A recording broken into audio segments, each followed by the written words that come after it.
उद्धव ठाकरे सेनेच्या माजी महापौर आणि सध्या विद्यमान नगरसेविका किशोरीताई पेडणेकर आपल्यासोबत आहेत. आपण याच्याशी बोलूया. ताई, वेगळ्या प्रभागातून लढलात तरी पण दणदणीत मतांनी या ठिकाणी विजय मिळवला. काय प्रतिक्रिया असेल पहिली? वेगळा प्रभाग नव्हता. मी 2017 ते 22 त्याच प्रभागात होती आणि तो आता मधला 3.5-4 शिंदेच्या कारनामामुळे जे काही घडत होतं त्याच्यामुळे थोडंसं लांब असलं तरी प्रभागात जवळ होतो आणि तोच 199 प्रभाग मला पुन्हा मिळाला. मग उद्धव बाळासाहेब ठाकरे म्हणजे बाळासाहेबांच्या आणि मांच्या चरणी नतमस्तक होऊन उद्धव बाळासाहेब ठाकरे, राजसाहेब ठाकरे, आदित्य आणि अमित ठाकरे या आणि शरद पवार चंद्रजी यांच्या पक्षाचं मोठं मला सहकार्य आशीर्वाद मिळाले. मनसैनिक, शिवसैनिक आणि इतर सगळ्यांनी मला बऱ्यापैकी मदत केली.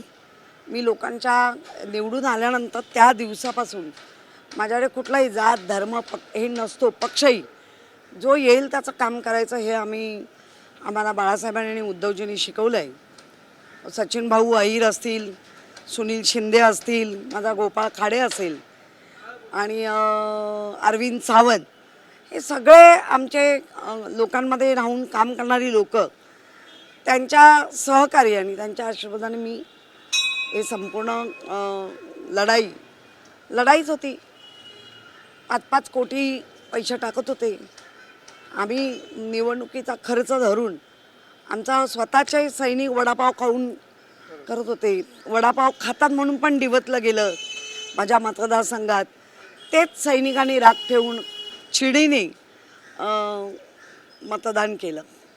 ताई, एकीकडे तुमचा जरी विजय झाला असला तरी पण भाजपला या ठिकाणी 89 जागा मिळालेल्या आहेत. ठाकरेंची जी 25 वर्षाची सत्ता होती ती भाजपचं 83वरनं 89 असं काय प्रगती? ठीक आहे, शेवटी आकड्याचं गणित असतं आणि गणितावरती सत्ता असते आणि मिळवली आहे. पण आम्ही लोकांसाठी आहोत, सत्तेत असलो तरी आहोत आणि नसलो तरी आहोत.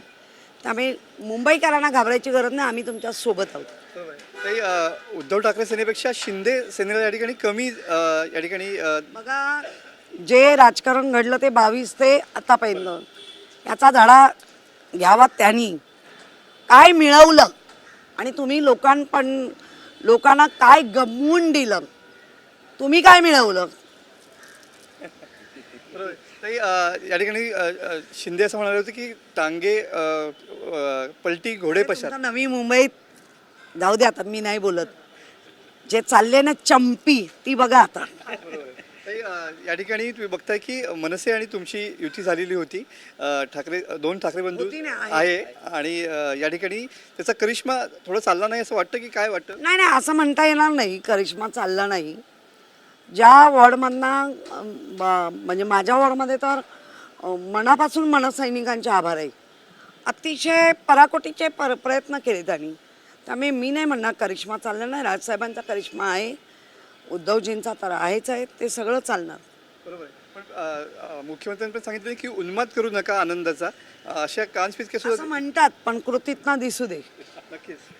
या होत्या किशोरीताई पेडणेकर. कॅमेरामॅन समीत गजनेसह मी मनोज डेले, TV9 मराठी, मुंबई.